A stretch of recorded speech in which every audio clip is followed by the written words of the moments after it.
Ollie, it's the end of that long unbeaten away record, but was it a particularly troubling way to end it? Obviously, when you look at the game after, the 4 goals we concede are all very poor. And when you concede 4 goals and perform like we did, we don't deserve to continue that run. So definitely performance was very below par and not good enough. It was a bold team selection initially. Do you feel it just didn't pay off? You know, we started getting a very, very good goal with Mason, and we're knocking on the door to get another one. But then sloppy play, and we concede that first goal, which was disappointing. Second half, still end to end, but they created the more chances, and 2 goals at set pieces, disappointing. And of course, 10 seconds after you've equalised, that shouldn't happen at all. To be honest, you know, we've been having those kind of games for a long time, and we haven't found the problem. We need to find what's the problem to concede goals, easy goals, say stupid goals.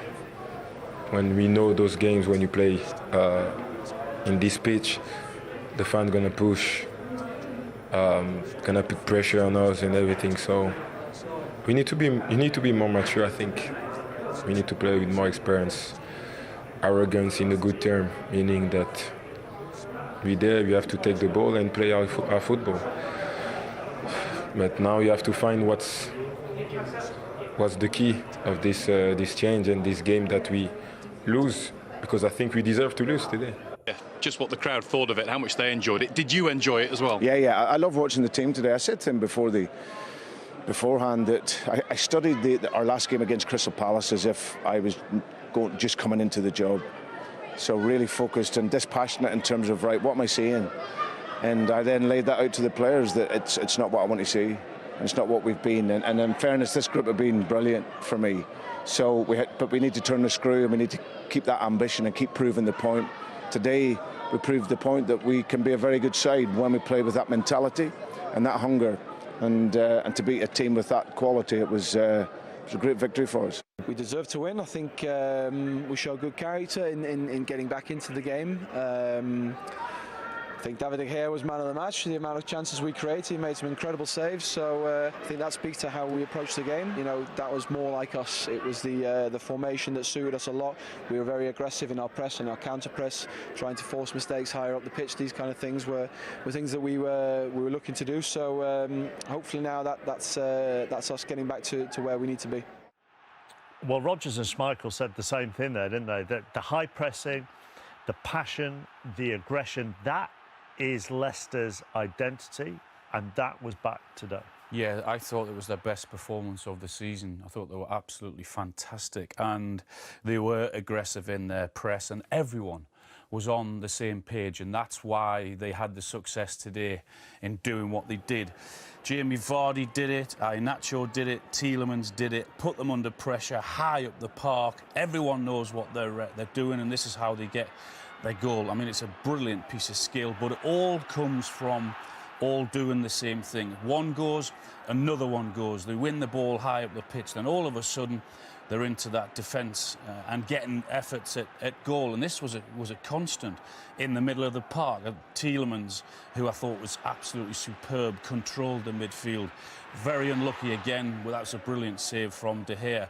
Perez comes on. He knows exactly what he's doing. He goes straight into the same setup and on the in the understanding. He comes to the right-hand side. Pereira's unlucky, but again, it all comes from winning that ball. Same thing again. And this is the last minute from a 34-year-old. They're winning 3-2. Look at what he's doing. He's not prepared to give that up, doesn't give them a moment's peace, and that's why they were superb and as a very, very best and deserved to win that game today. If you take the same subject, pressing, yeah, the contrast is huge. The contrast was massive. There was a lack of a plan. There was no structure, particularly without the ball from Manchester United. We see everyone for Leicester on the same page. Now, have a look at the difference from Manchester United. It's slow.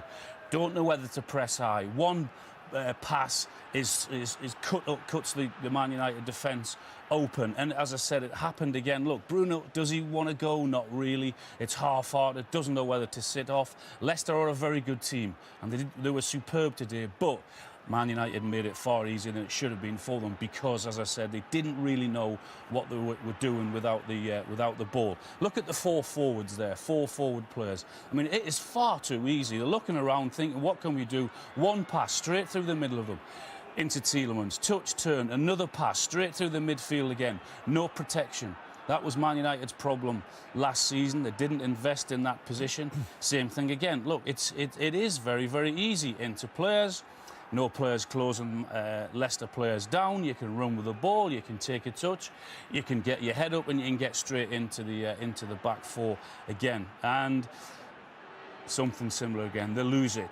Head up, look up, pass. No one prepared to go in and really press and take control from the front. And you can't do that in the Premier League. They will always score goals, Man United, because of the brilliance they have going forward. But you cannot press if you haven't got that aggression. If you don't know what to do, then you've got to sit back and be compacted as a team. The team that I saw today, Man United, didn't know whether to go, didn't know whether to sit. When they did go, it was half-hearted, not as a team. So following on from that then, right, they are at the start of a really tough run of fixtures. And with each game, would it be fair to say, then, Micah, that this is a team that looks increasingly without a plan either in possession or out of possession? Yeah, they don't really have an identity. I think with Man United of the past, we always know they had wingers, getting strikers into the box, midfielders running into the box also. But now it just looks like they're trying to keep everybody happy. If you look at Man United's squad... Players happy. Players. Yeah. Individually, they're quality players. You've seen what they've got. Ronaldo, Pogba, Fernandes. These players should be shining. Sancho coming, Rashford coming and scored a goal today. Martial scored a goal a couple of weeks. They've got Lingard an array of talent, but they don't know what they're doing with the talent. Now, Ole has to make some harsh decisions now, whether he leaves one of his big guns out, puts one of them to the bench, and just goes back to basics and finds a plan how to get this team playing together. So they need to show more maturity, play with more experience, and they deserve to lose, according to Paul Pogba. Strong words there, Micah. Yeah, to talk about maturity and experience, I mean, the one thing you would say about Manchester United team is it's got that in abundance. I think the fact that they've come, it's the game again, a difficult game away from home after an international break. Some of the players looked as if they're still there. You know, the first goal, the equaliser, was a wonderful goal from Tielemans, and you don't want to take anything away. But it was an awful mistake by Harry Maguire. You don't associate him making mistakes like that. He's arguably, well, last year, Manchester United's best player. And then it just rolled from there. Then the second half was poor. Every goal, as the manager said, was a mistake. Once they got the equaliser, they allowed them to go back up the other field and scored 3-2. And it must have been incredibly frustrating for the manager and the staff because it was a really poor second half performance from United. What was missing, Andy? I just think for United, when I watch them when they're not at their best, and they weren't at their best today, is what have they got to drop back onto when it's not quite happening? When it's not firing up front? Where are we do we defend very deep and we're good at that and we ask those boys in midfield to keep their shape and all of a sudden you look at them and you think, wow, they're going to be hard to break down. A bit like Chelsea have been, a bit like what we see of Liverpool. I don't know what United are. I think when they're playing very well, they're so easy on the eye. They're so good to watch. They've got so many good players. But when it's not quite happening, as it didn't today, is then I look and I think, I don't believe they've got the substance in their team that the better teams have got. Yeah. I really don't. Yeah. So you say you don't know what United are. Does Ole still struggle, do you think, to know his starting 11? Does he even know who his best team are? Well, you wouldn't think so before today's game because their away records has been phenomenal. So you'd think, no problem, he's picked an attacking-minded team. You know, people have been crying out to get Sancho on the pitch and Greenwood and Ronaldo and Fernandes, and really that team with Pogba and Matic should be good enough, but individual errors just cost them, really did. Maguire for the first, certainly Wan-Bissaka for the third, an awful bit of defending. And sometimes you just cannot legislate for that. You think your team's good enough. You've gone 2-2. Rashford's come on. First kick of the game, bang, 2-2. The United fans are up. You're on the front foot. 30 seconds later, you're 3-2 down again. Do you know, Micah, when we see a Chelsea team, if a Chelsea go in front, any fan watching this or any supporter of football will go, it's going to be hard for that team now to break a Thomas Tuchel team down. Now they've gone in front. If Jurgen Klopp gets his team in front, it's going to be tough to deny Liverpool now with that front three and the way those boys work. With United, I don't ever quite know what they're never going to score today and keep it at 1-0, are they? They're always going to give up chances. But who do you blame then or put the onus on? Is it the manager? That's the manager. The buck stops with him, I'm afraid. That's his call. He has to... Has he developed that yet, Ollie? I don't think so. I don't think he... Now, look, that takes time, years, and it takes winning things, I think, to develop that confidence probably as a coach to become someone good enough to turn around and start really bossing big players around and telling them exactly what he wants from them. I just think United are a bit like, if we go out there and do what we do, and if we play well, we win the game. But it ain't that easy. I mean, it takes time, years, and it takes winning things, I think, to develop that confidence probably as a coach to become someone good enough to turn around and start really bossing big players around and telling them exactly what he wants from them. I just think United are a bit like, if we go out there and do what we do, and if we play well, we win the game. But it ain't that easy. I mean, their unbeaten run has been phenomenal. So who do you give credit to? Is it the players or the manager? The players. And then as soon as they lose a game, it's the manager's fault. You know, and the thing is, the interesting thing for the neutrals who are watching United is, yes, they've bought Ronaldo and they bought Sancho for a lot of money, certainly Sancho. Throw him into the mix with a Fernandes and a Pogba and a Varane and a Maguire, who has been England captain.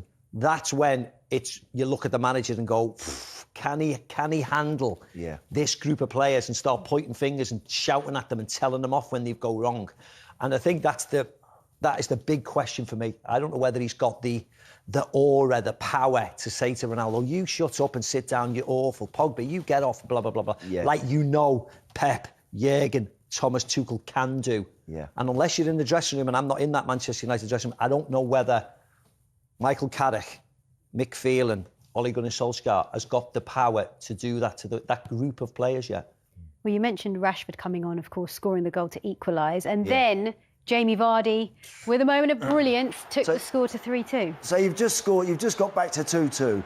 So you work at the ball. Now, why is Aaron Wan-Bissaka diving in there? Scott McTominay, that's Jose Perez, not quick, get tight to him.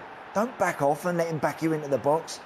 And then the two centre-halves drop off Vardy and he smashes it in the back of the net. I mean, that's like amateurish stuff. Yeah, it is, And that was only a minute after. If that was under 16 level, you'd go crazy at them. These are the best players on the planet. Wan-Bissaka diving in on Castagna when he's a defender is mad. McTominay allowing Jose Perez to run into the penalty area without tackling him is mad. And then Harry Maguire dropping off away from Vardy is mad. You can't legislate for that. But and this is what we say about, this is kind of what United are, seemingly. United, they're only, only 4 or 5 points off the top spot. So it's not a crisis, but I never feel like they're that far away from a crisis either. I feel like there's one lurking around the corner, and if Ollie's not careful, it's going to start to develop into a problem for him, I think. Yeah, and I mean, we have to look ahead to their fixtures, and they next week's a cracker, have isn't it? some big games. Yep, that is. I mean, they play Atalanta, obviously, midweek in the Champions League, and then it's Liverpool, Micah. I mean, we know you know all about that fixture. It's, a heated one, but for them to play Liverpool after what Liverpool achieved today, I mean, it's going to be a tough ask. Oh, it's going to be incredibly tough. We know how big that game is anyway. Liverpool, playing well. Manchester United's on a defeat. If anything happens in that game, then it will collapse in Old Trafford. Throw in Tottenham away and then Man City as well. Yeah, I mean, there's a lot of problems ahead. They need to win, and win. Otherwise, there'll be a lot of fans wanting a managerial change. Unfortunately, I don't like it, but you can hear the rumblings in the area where I live, up in the northwest. You can hear them chanting away. He doesn't know this, he doesn't know that, and he's an easy he's an easy person to change, isn't he? Unfortunately, because of his reputation. Do you know, there's some really tough games there. There are some really tough ones, and I think if that little spell, that next 5 games. Now, whenever his back's been against the wall, Ollie, he's managed to find results. And they've gone on good runs, and they've gone, wow, United are there. They are back with him. He has got them. He's going to have to get that again. Isn't that a good game, though, Liverpool at home? It's better than Brentford at home. Yes. You know, Liverpool at home, it speaks for itself. You don't have to get up for that. Liverpool are going to dominate possession. They can counter-attack. It's perfect.